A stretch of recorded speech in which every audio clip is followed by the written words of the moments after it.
Okay, we are live. Hi, Darren. Thank you Thanks, for having me on. Good morning. thanks for being on here with me. My name is Amanda Marino, co-founder of Next Level Recovery Associates, and I have a lovely guest today, Darren. I'd love for you to introduce yourself and tell us who you are and what you do. Yeah.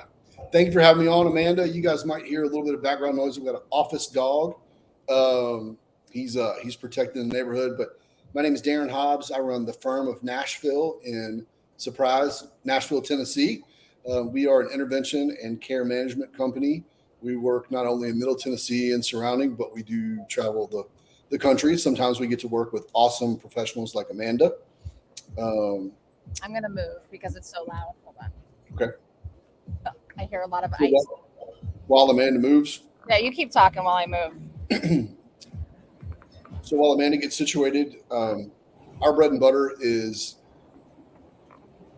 treatment reluctant, treatment resistant young adults, and young defined as on the calendar young, 18 and up, but young I think doesn't end until family safe net can be removed, and a lot of times that's family generosity or a trust that's in place.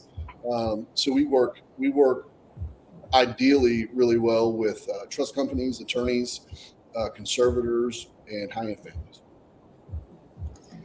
Yes, and Darren, you've done a lot of things in this field, Darren. So I just want to, if there is anyone that's here and you'd like to, if you have any questions, any comments, you want to just say hello to Darren and I that you're here, please do so. We will acknowledge and shout back. But if you have anything, addiction, mental health related, whether it's in your with personally, someone you care for or love, or in the professional realm in the workplace, this is a great forum. And if you're not comfortable with, putting your question or comment here on the live, you're welcome to message Darren or I afterwards.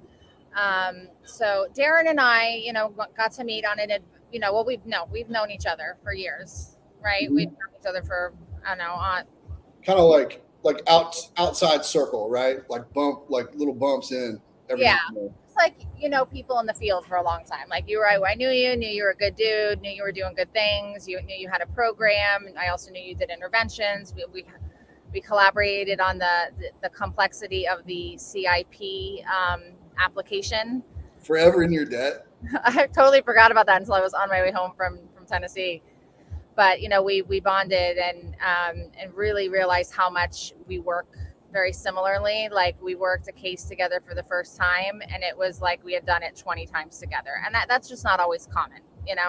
I think that's really uncommon in our world, just because it's always like, and maybe this could be this is how I feel it, but it always feels like a competition. And given everything we had like surrounding that case, there was an opportunity for either one of us to kind of be competitors, and I didn't ever sense that from you, and I'm just so appreciative. Like that was like it seemed and felt well practiced, because we just kind of woke up on the same page on arrival, and I hope that's the first of 20 or more. I hope we get to do that as For many often as we many can. years to come. Right? Like why not us?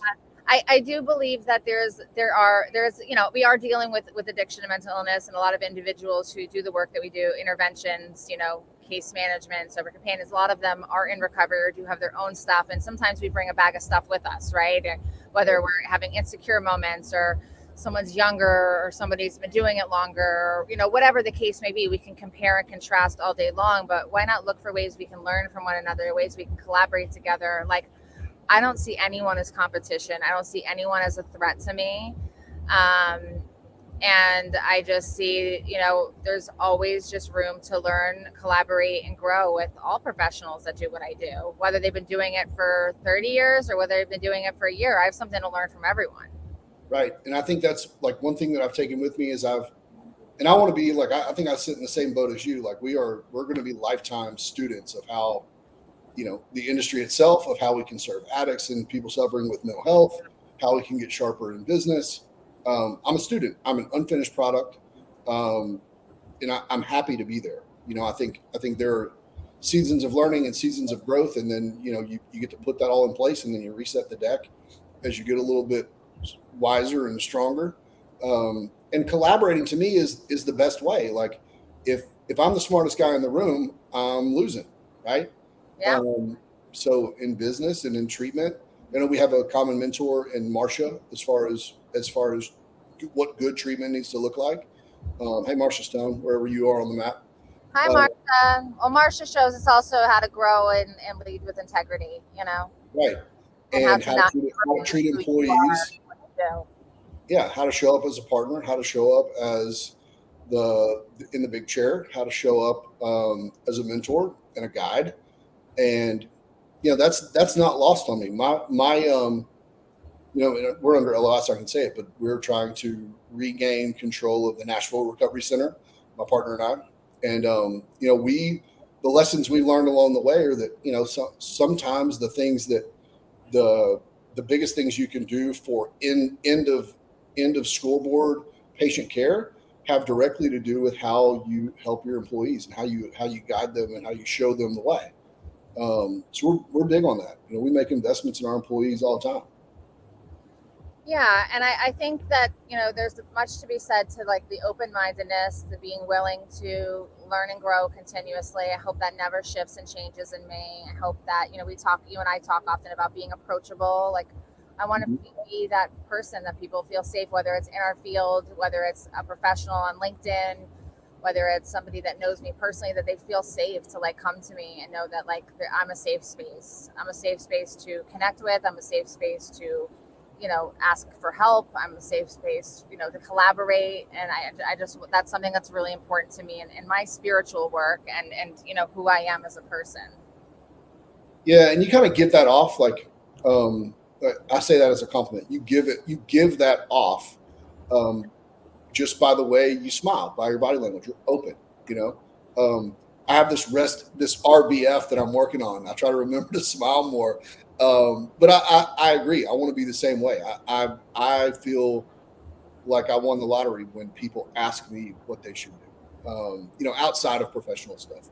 Um, but when like a friend or friend of a family bumps into me like, hey, this thing worked for you. How can we make it work for either me or somebody I love?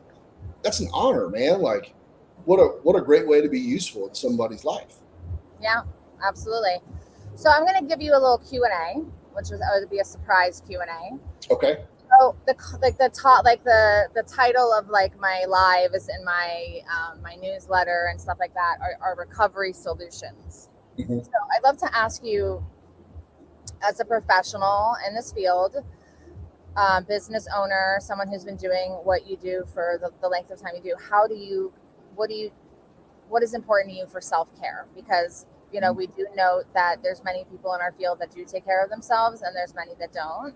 And so I'd love for you to offer some solutions to professionals to be able to remember to take care of themselves in the work that we do. Yeah, I think for me, I got shown early on that I needed to eat real food to feel good. I needed to have a repeatable sleep schedule, that worked for my schedule. So I eat. I'm kind of a. I eat repeated meals.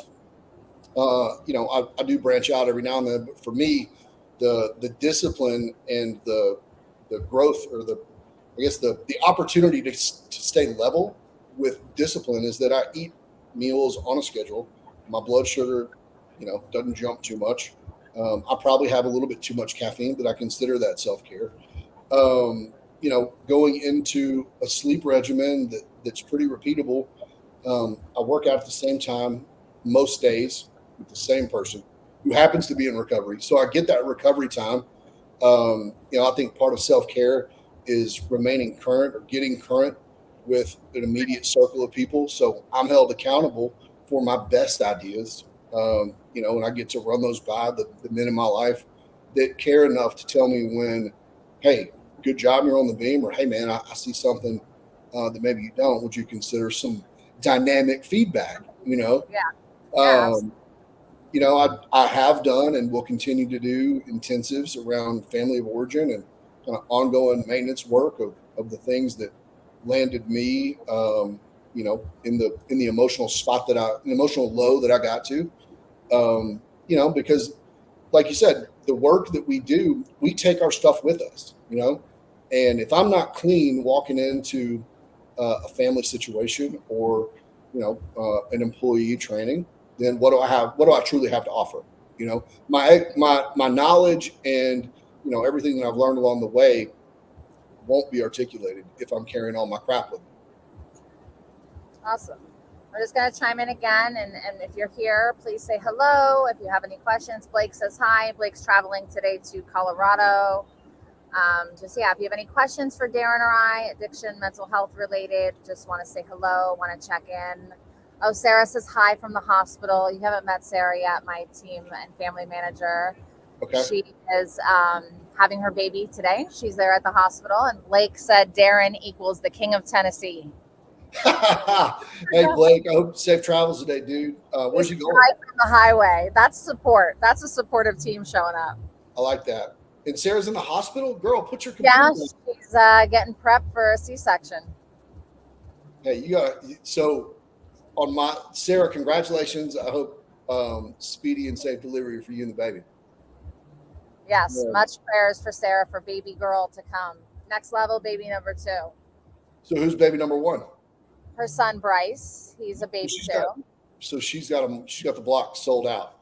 It's her. Yeah. Well, I have the the cool kids of Next Level.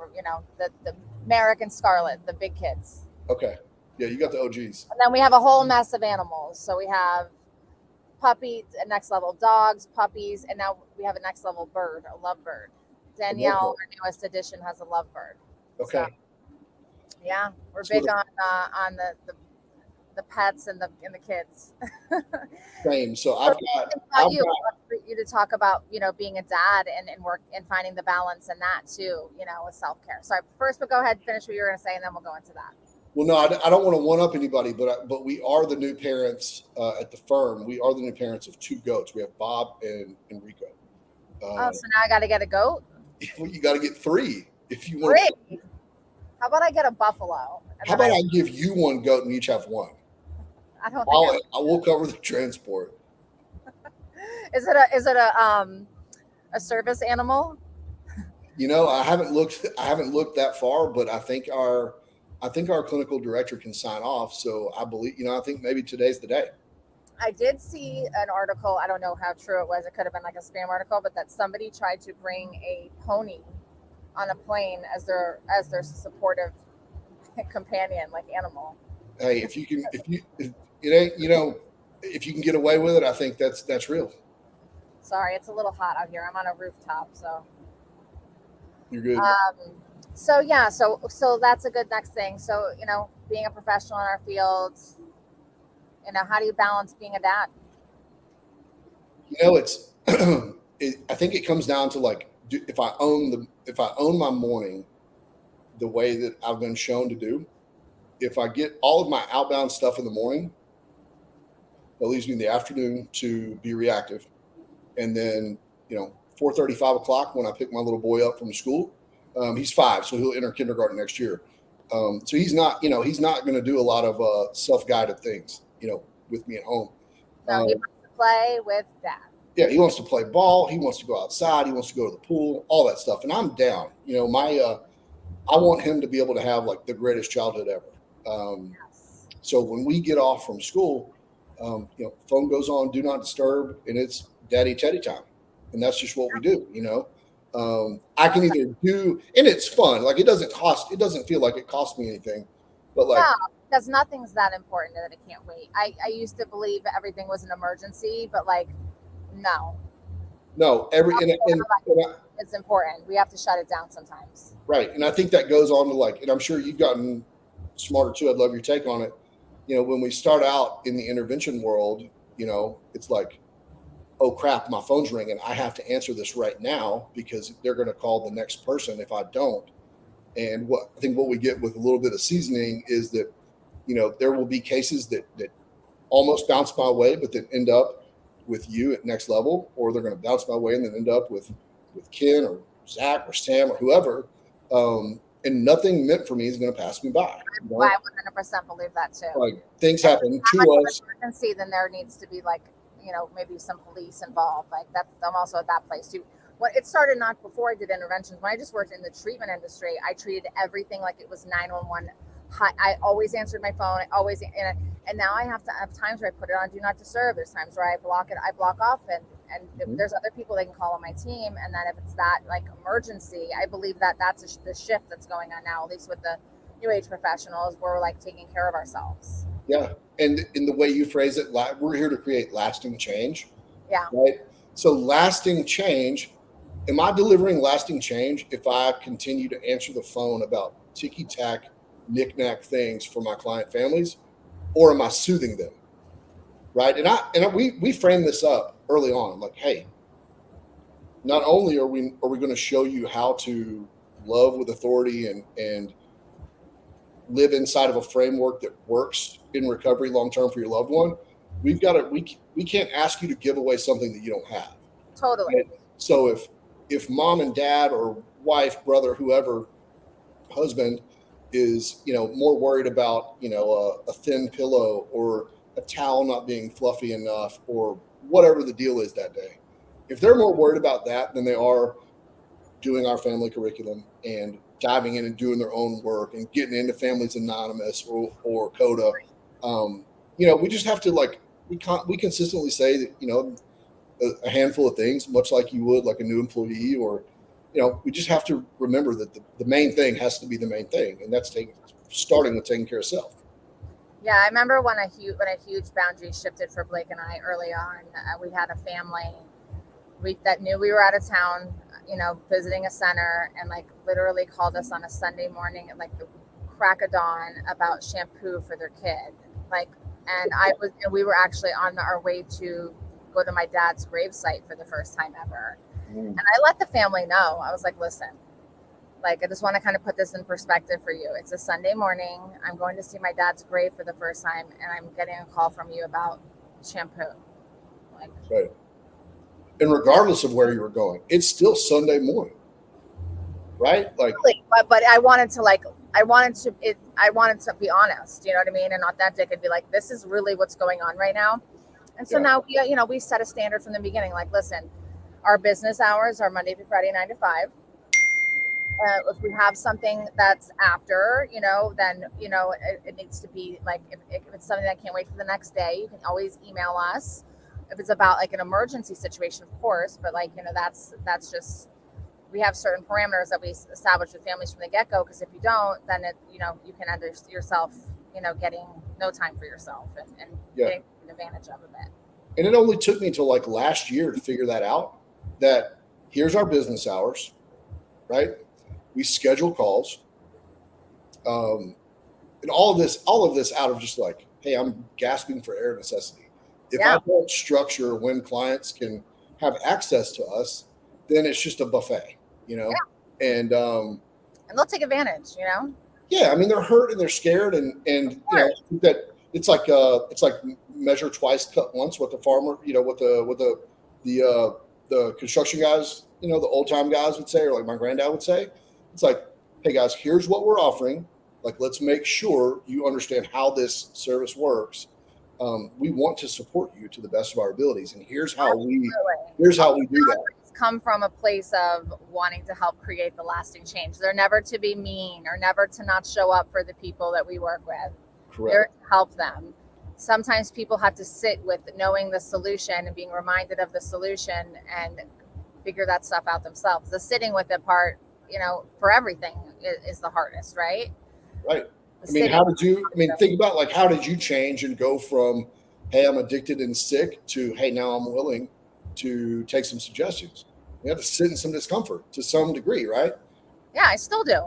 To get through things, I have to sit. It's my least favorite thing to do, because then I learned how to find solutions, and I was like, so then I started to believe that everything had a solution. Like, I can get out of this by doing this, and then I realized, no, not everything has a solution. Sometimes the solution is to be still. Yeah. Sometimes this is the solution, the trap door that we don't want to consider, and that our families don't want to consider, is sometimes we just get to be uncomfortable, right? Yeah. And like that, the domino is, if most things aside from huge disasters like tornado or you as a kid, like watching your sister, right? Like what you told me, right? Or a kid getting molested. Most things happen for us, not to us. And it's not necessarily transactional, like, oh, I lost $5. I'm going to go find six on the street. It's, hey, I just learned a lesson that is not comfortable. So let me apply that, and that's Yeah. in the grand scheme of things. I think a lot of what we hope to teach our families is, hey, I know this is really scary and this is really uncomfortable. And we're going to go back and make this make sense to you guys emotionally by what you take out of this whole thing by Yeah. the end of the day.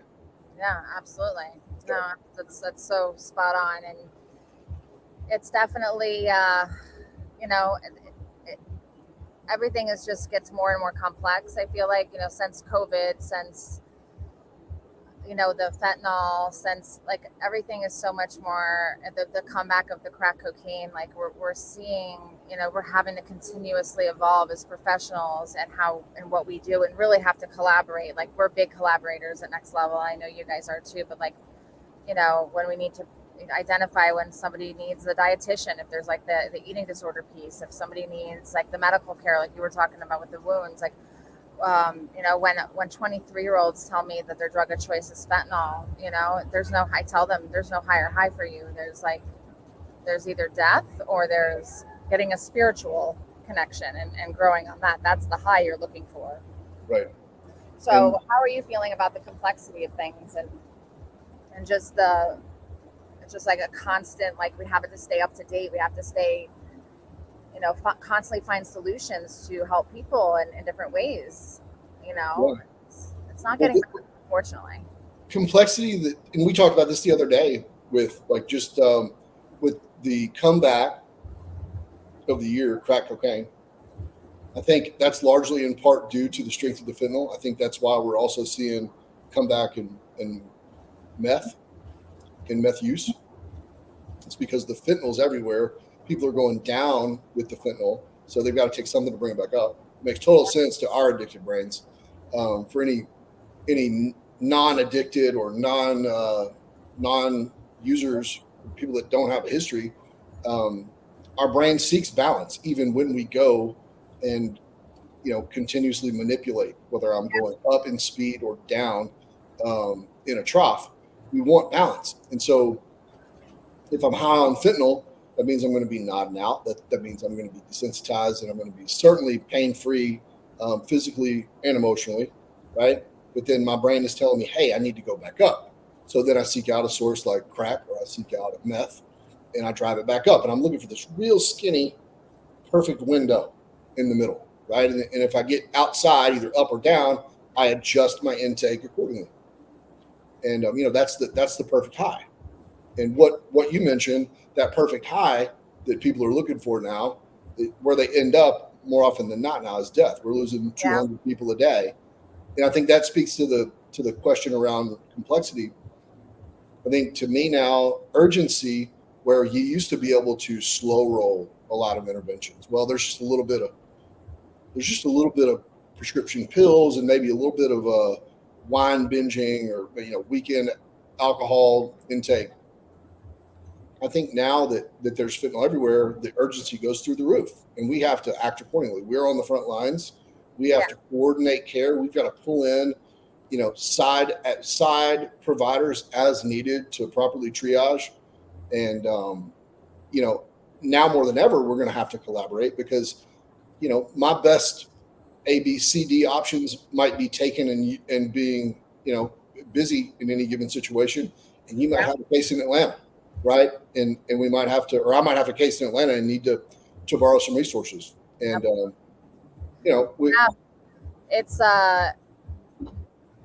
it's definitely, I know it's just constantly like this evolution, and like we try to go slow, like with cases that are safe too. But like if we have somebody that's like hospitalized, and we're like, all right, well, we have the time while they're hospitalized to but then sometimes we don't. Then all of a sudden they'll just discharge. So if that happens and the person just overdose, the urgency to get to them, because if they go back and use that one more time, that can kill them.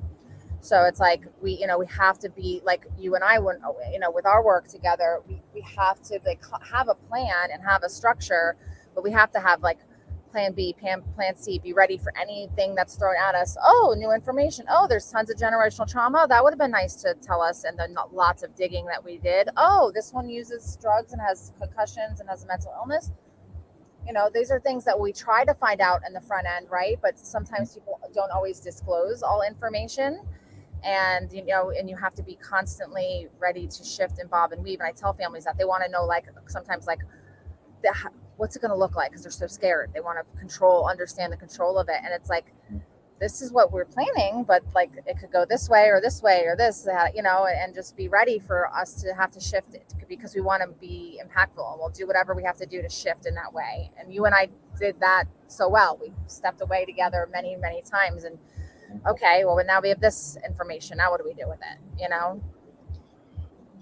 And just a side note, how many nickels would you have if you had a nickel for every what if question you've received over your career? I'd be a nickel-aire. I would too. Well, what if he says this? And what if I do this? Hi, I need an intervention today. Oh, it's my How exactly I got caught, or tomorrow. And we have it planned out, and this is what we're going to do. And I'm like, oh, no, I'm not the person. Well, it sounds like you've already got it covered. So I'll be over here at the playground with my kid.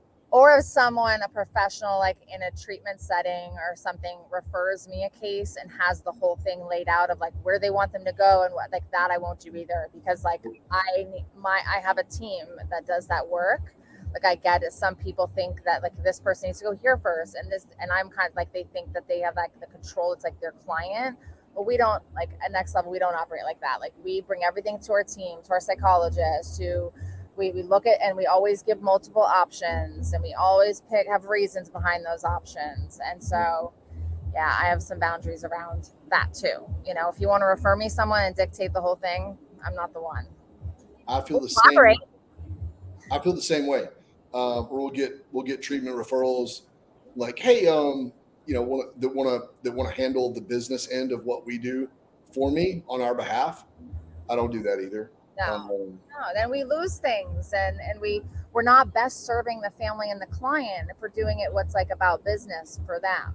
Like, we're not treatment. We're trying to find our families the best solutions and the best care and the best, clinical fit, the best financial, and the means and all that. I did just want to comment on this because I can't not, but Blake said he's getting a Next Level llama. Oh, Blake, you just won the game, man. You just leveled up. If you get a llama, that's going to really put me in a bind. And now you're going to always put a llama in Boca Raton. We're not in Tennessee, my friends. Hey, I can take you to the llama spot if y'all come here. Do you have anywhere where there's ostriches? We'll get a Next Level ostrich. I'd be scared to visit you guys, but I think the llama spot has got some ostriches. Okay, they terrify me. Yeah, I'm scared. I feel like they are like the most, like, they have that long neck, they're tall, that beak, and they can go fast. And they're aggressive. They do not like us. No. If I was like trapped in the wild and there was a llama, I think I would just like, I don't know what I would do. I've seen them beat the crap out of people, but the people were messing with them, so they kind of deserved it. Right. If you mess with a llama or a what was the other thing I just said? Ostrich. If you mess with one of them, you deserve it. Right. Hey, man, the universe is filled with beautiful animals, and they don't need us to intervene. I've got like the goats that we got.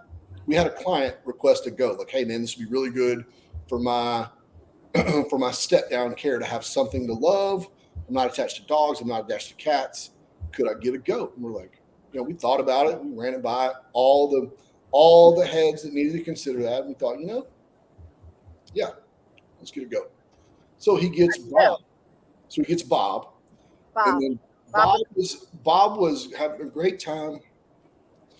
And then we had, after a vet trip, we realized that Bob really had a lot of fun during his couple days away. He had a lot of fun with another goat. And everything that we were told by the vet supported that he would really benefit from another goat homeboy. And so we searched and we found Enrico. And since then, they bonded and then kind of went at it for a while. Bob lost a horse. He's now a unicorn goat, and so they're not the best of friends. So actually, your friend Levi, the Cookie Monster, I'm trying to talk him into taking. Master. Levi is the Cookie Monster. Levi is the Cookie Monster, but Levi, I'm trying to talk Levi into taking one of the goats. Oh, so what if it is? Are they two males? Two males. Why not try to get him a female? I think that one goat just hits all the bases for us. Okay. So what about Bob? What's the other one's name? Enrico. Yeah. Okay, so Bob is not a fan of Enrico. I don't know who got salty first, but the end day result is they're in opposite ends of the run, and they do not enjoy each other. Only in Nashville, you all have goats. Only in Nashville, yeah. Like we don't. West Florida, but not like in the city areas. Yeah, I mean, we'd have to like register a chicken run, but goats are just like house dogs here. I have a friend down here that has a raccoon as a pet. Now I've seen a couple people like out around town, like with a raccoon on their shoulder. I think that's a pretty like, it's kind of a newish thing, but apparently raccoons are like cool and they just hang out. It's so wild. So we went down the animal rabbit hole. So yeah. We have a good time, Darren and I. We have fun. Yeah, So what would be another good question for you? So what would you tell someone who is new in behavioral health we'll start with that. New in behavioral health, what would you give them as advice? Oh man. Very poignant given a recent meeting I attended. Man, I think the thing that I learned early on was that my job didn't mean I was clean spiritually. I started working in treatment about a year and a half ish, almost 2 years sober. And I just felt like for an alcoholic like me, I felt like I'd never been to the cool table. And then I felt like I was at the cool table. And emotionally and spiritually for me, that's a dangerous place to be. I need to stay in seek mode and search mode and have mentors and teachers. And I got away from that for a long time. And I misplaced my job for my own work and recovery.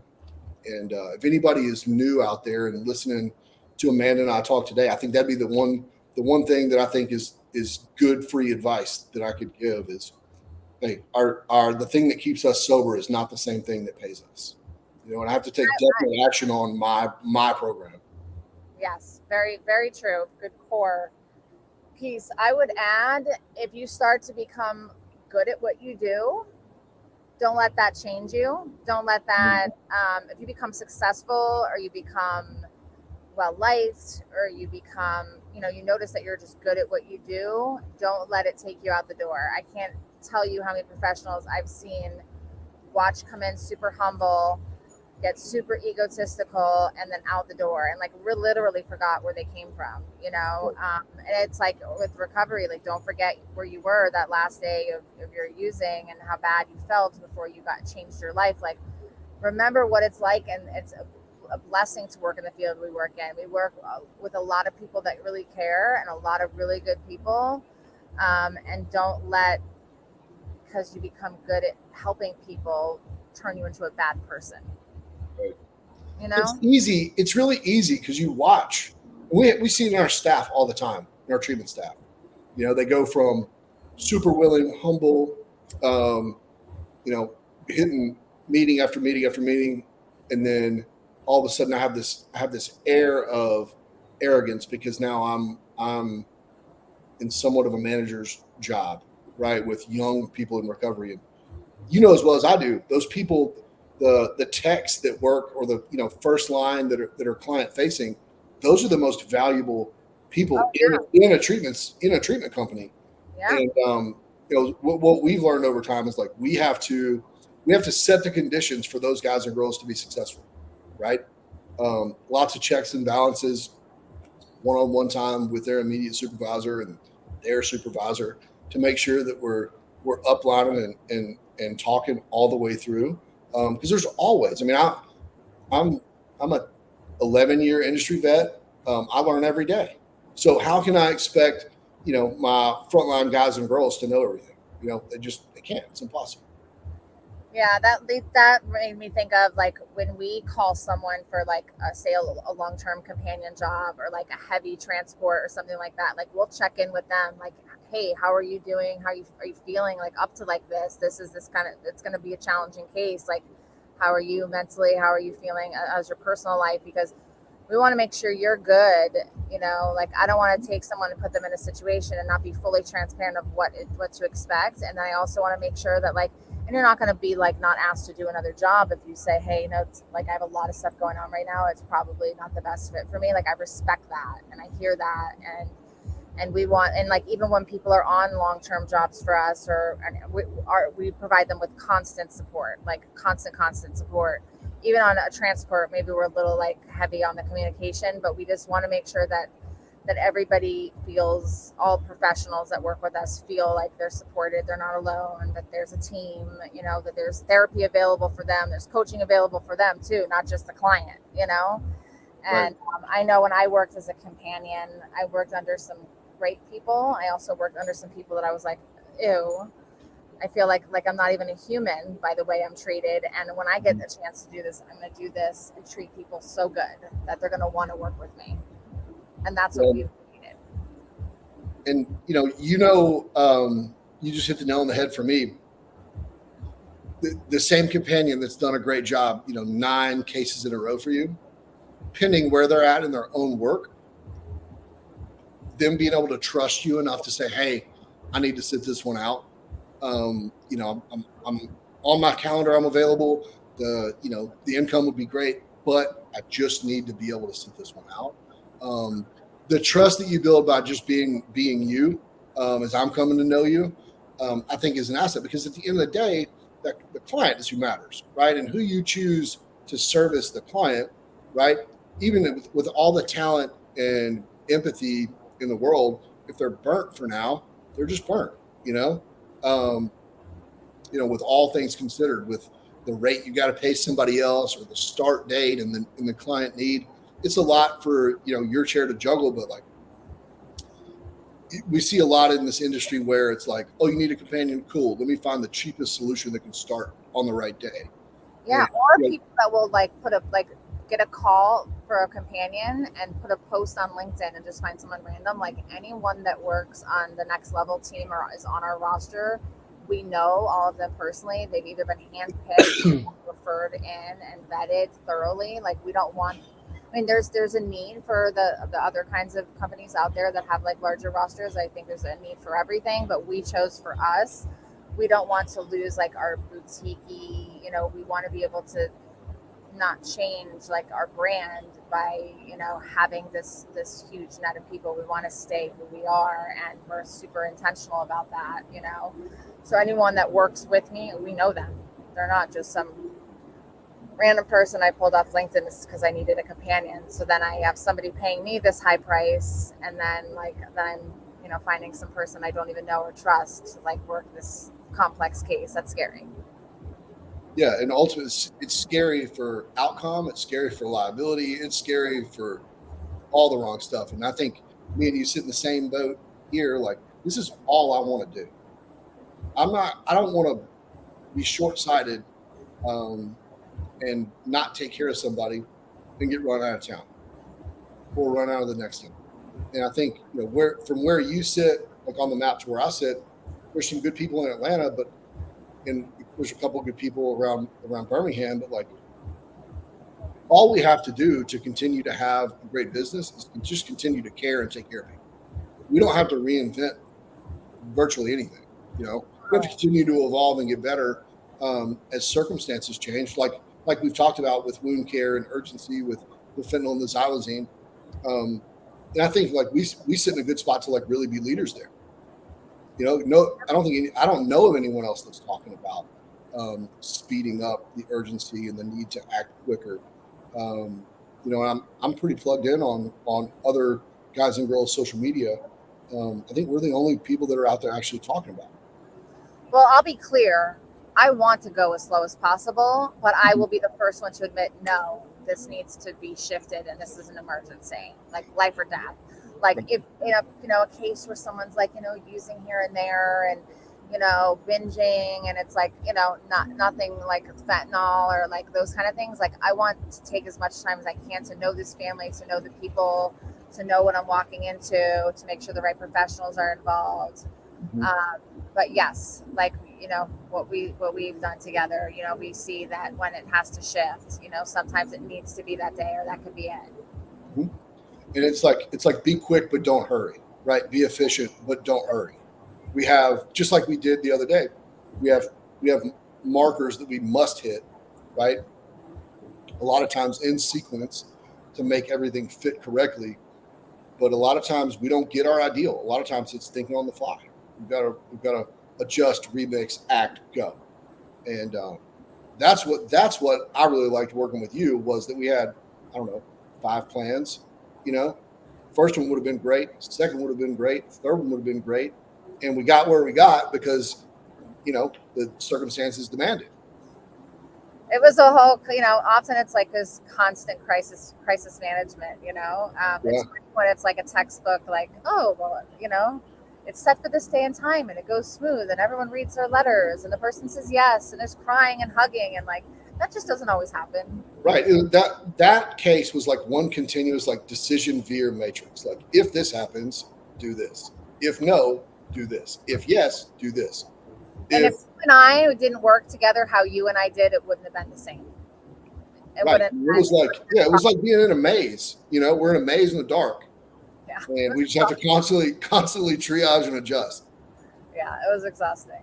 Yeah, But like everyone that we align with, or anyone that we work with, is an extension of like us and our brand. Like, I know, like, you're particular with who you bring on. Like, anyone that I have working on any position is really an extension of me, and that I have to be really careful with. Any programs that I work with I have to trust and know, and I have to know that that they're in it for the right reasons too. There's so many options out there, and there's also so many great options, but there's also some awful. And like, when I get a family and they're telling me they're Googling, I'm like, let me help you.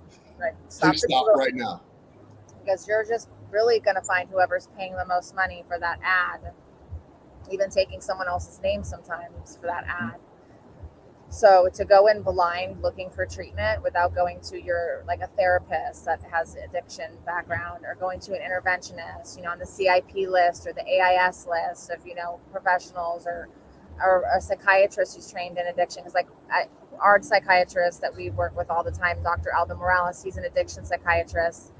He's one of the very few, and he now teaches students in medical school on addiction, because it wasn't a requirement before, and also teaches psychiatrists addiction, because Nice. it also wasn't a requirement before. So there have been decades. It's just still baffling to me, even though I've already had like a live with him a few weeks ago. But baffling to me to know that they're just starting in some colleges to teach addiction to medical doctors and psychiatrists. It's baffling. And the thing that Where got do my you go? attention. Where does someone think to go when they're struggling? Go to my doctor. What if your doctor doesn't know anything about addiction? Or if you go to your psychiatrist, what if they don't know anything about addiction? Who do you think? Just blind question, pop quiz. Who do you think writes more antidepressants than any other doc in A the world? general practitioner, OBGYN. OBGYN. Okay. Yeah. Um, And I that's got okay for the initial thing. I truly think that, with being a woman and a mother, I think initial with the plan to follow up with a psychiatrist. sure, Because right? if you're in postpartum and you're like going for your like 2 week checkup, and you're like feeling the blues, like I had experience for a few weeks, then you definitely, I think that's okay to start. But I believe it's like, do you go to a dentist for your feet? No, right? And that's like GP. That's great that we got somebody started on some sort of like triage 911 medication, right? Because we've got symptoms going on. But just like we were talking the other day, gene site testing, DNA testing that can actually swab and let a patient inform what a patient can absorb and use against all other, with a pharma check against all other medications they might be on, or symptoms that they might have presenting across their life. Somebody that's in tune with addiction's got to make that call. Yeah, absolutely. It Yeah, does do. I mean, I'm sure you hear this all the time too. Someone that was doing like extreme hardcore drugs, and like now is, clean for like a week or two, and they don't want to put anything that's not natural in their body, so they don't want to take psychiatric meds. And I'm Yeah, like, we go from like, I'm shooting drugs, yeah, that's what I'm thinking. barefoot in the truck stop with toilet water to, hey, I'm going to be all natural, and this bottled water needs to be designed. Yeah, Okay, it's man, like I know where you were 2 weeks ago. Yeah. Like, if this is gonna help make it easier for you, like I'm not a psychiatrist, but I would bring in one. And I have an alternative medicine degree, so I do believe in natural healing, but I do believe in medication when necessary, and I do believe that also, like in recovery programs, that like we need to remember that we're not medical professionals, we're not mental health professionals. Like when we're in recovery, like we talk about step work, and we talk about like as far as 12-step fellowships, like I hear all the time from people I know that they're getting medical advice and things like that from different meetings, and it's like it's not okay. No, we take medical advice from medical professionals. Keep it between you and your psychiatrist. What's between you and your psychiatrist? It's nobody else's business. Exactly, and I think that I call it old white guy syndrome, like, especially in a particular 12-step denomination. Those, and I got nothing against older people. I love old people. They're funny and cranky. You are an old white guy. What are you talking about? What are you talking about? I'm 45 years old. I'm brand new. Cocaine preserved me, for we're fresh. Years. We're fresh. We're like in our 20s. Really. Yeah. And Jay-Z said 40 is the new 20 anyways. We're 25. I'm 25. But the old thing where, and it says in a certain 12-step blue book, we don't have a monopoly on recovery, right? And it says that we'll bring in outside of medical professionals. The medical science has improved so much since the 30s. It's 87 years ago, whatever. Hey man, I want to give our clients the best chance to get sober now. We've got an awesome doctor that combines people where they are sometimes. Like sometimes it may not be like, you may have to inch in if it's not a dangerous situation. Like we have to kind of, like my best friend that died from an overdose, like I wasn't educated on, the long-term, opiate drugs, like the naltrexone and what all the, not, what's the other one I'm thinking of? One that Suboxone. I wasn't educated on it, and I was raised a certain way in my recovery that I like shamed her. And I didn't know any better until I started doing this work more professionally and realized that like what worked for me.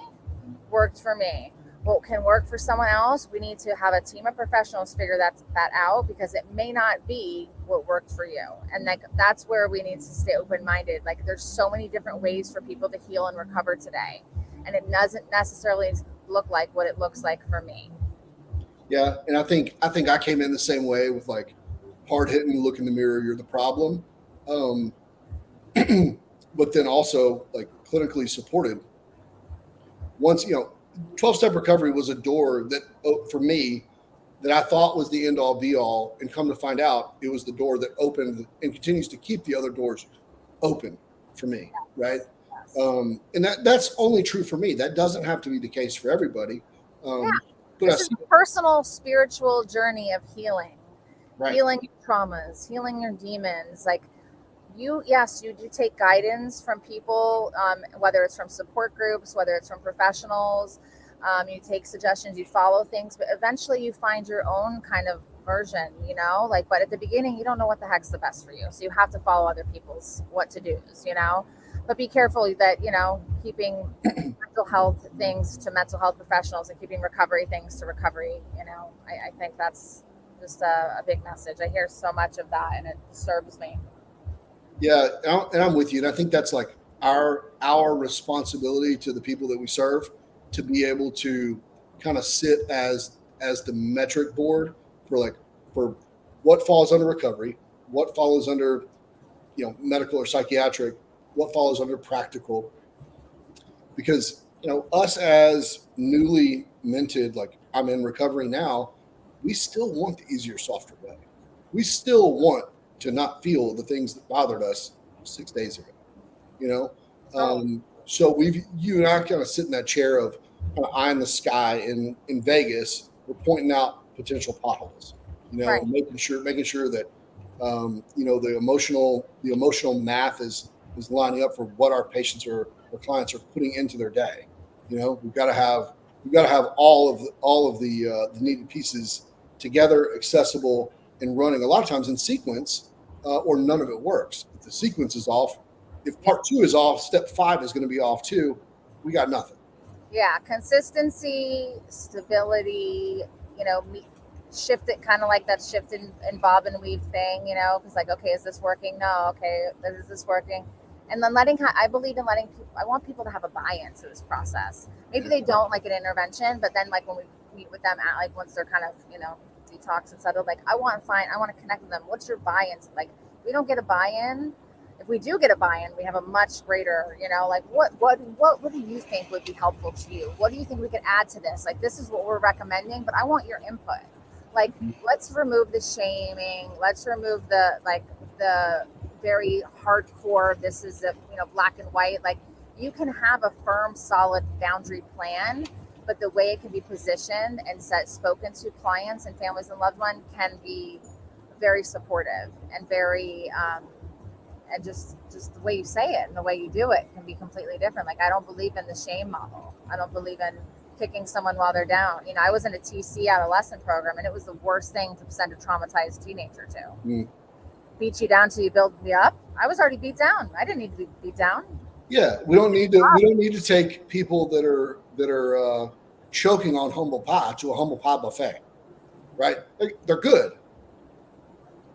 I've always had a buck against that thing where you just need to go flip burgers, get some humility. And really, does a person who can't look in the mirror really need another dose of humility, or do we need to build them up and give them, like, those clients that have zero recovery capital, they have no recovery assets in their life. We have to engineer that recovery capital. It's like building a bridge on water. It's like, it's real delicate and it's slow. Like, I have to be honest, if there wasn't continually stuff to look forward for me after I ruined my career and modeling and acting and entertainment, if I didn't know that there was something like soul inspiring, soul calling, to look forward to more than just my first recovery job, for me, I would have not stayed sober. Like, everyone's different, and like, I respect if that's like, but for me, like, I needed to know there was more out there for me and that I could make some dreams come true. Yeah. That replaces one of the things that replaces my drug is like chasing dreams and helping people and following my heart is like become my, so if there's nothing to look forward to for me, that's tough. And looking forward can be just literally like, oh, I have a nice day tomorrow. Like, I need stuff to look forward to, and I need to know that there's potential for improvement of life, and there's potential, which means I'm grateful for all the things I have. Don't get me wrong. I never forget that I've lived on food stamps and lived in the hood in recovery. Like, I never forget that. But like, I always continually want to grow, and I'm grateful, and I remain grateful for what I have at the same time. Yeah, I think the perception and knowledge of where we were on day one versus, even at the end of year one, right? Like, my sweetest dreams weren't sweet enough from day one to, like, I'm sitting there going, man, I don't know if I'm going to get out of jail ever, to, about 7 months in, okay, I'm going to get out of jail. Maybe I can get a couple of fast food jobs and rent a spare room from some, little old couple down on like town square in Franklin, little town outside of Nashville. Maybe I can get a scooter because I'll never get my driver's license back. Right. Oh yeah, I sold myself way short with my low self-esteem. Yeah. I'm sure I had no idea what God had in store for me if I stayed sober. Right. And like, all I knew was I am not tough enough to continue to pay these taxes, eating bologna sandwiches every day, hearing Domino's get slammed every night. Like, I'm just not tough enough. So whatever it costs for me to not commit crimes, I think that's recovery. I knew I wouldn't screw up if I was in recovery. And so that was like the thing that I abandoned myself to. It had to work for me this time. And I got into to a 12-step book The day I became willing was the day this book was made available to me. It's some crazy turn of circumstances, and Wow. I read right there that it said the most satisfying years of my existence surely lie ahead.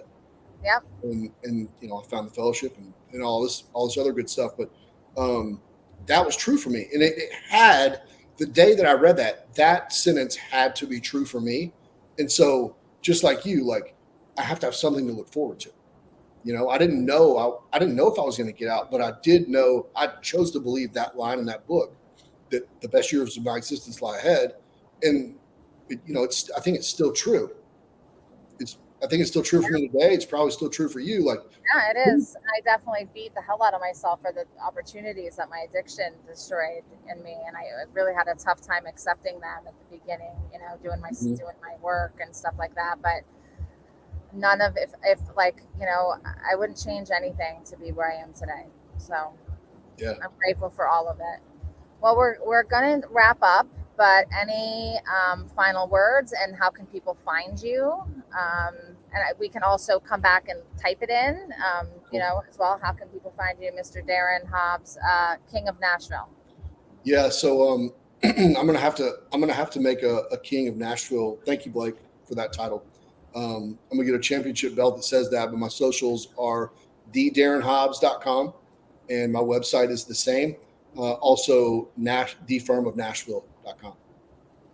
Awesome. And Darren is here on LinkedIn, on Instagram, TikTok, all those fun things. He puts out great stuff. You can find me on Amanda Marino Recovery on socials. If you have any questions, addiction, mental health related for family, individual, friends, your corporation, please reach out to myself or Darren. My website's been here the whole time. Next Level Recovery Associates, nextlevelra.com. And thank you so much, Darren, for being here with me. And just can't wait to get to Nashville. Hang out with Jelly Roll. You and Phil need to for real plan a trip. Come on. Oh, I'm for real. I don't, what did I tell you one day? I don't just say stuff. I I know. mean, I know. Just give me dates. We're live. I have to make sure that I bring an empty stomach if I see Levi. Yeah, Because he's going to try and we'll make sure that you're well supplied. he's going to try and load me up. That day I had cooked cookies and cake for breakfast, and then we had pizza, and then I flew home. It was a mess. I was like, oh, so much, but it was so good. Yeah, we'll make sure that you leave with a food hangover. And stay tuned for just some exciting things that will have Darren and I together in them. So, stay tuned. Let's go. All right. Thanks, Darren. Have a great day. And thanks for tolerating my outside background. I had to work with what I had today, but it looks gorgeous out. All good. It's a lot prettier than my car the other day. You win. Yes, this is the rooftop of a hotel. You win. All right. All Have right. a good day. If you have questions or comments after this too, you can leave them here. We will respond. All right. Have a wonderful afternoon. Thanks for coming to Recovery Solutions with Amanda Marino and Darren Hobbs. See you guys.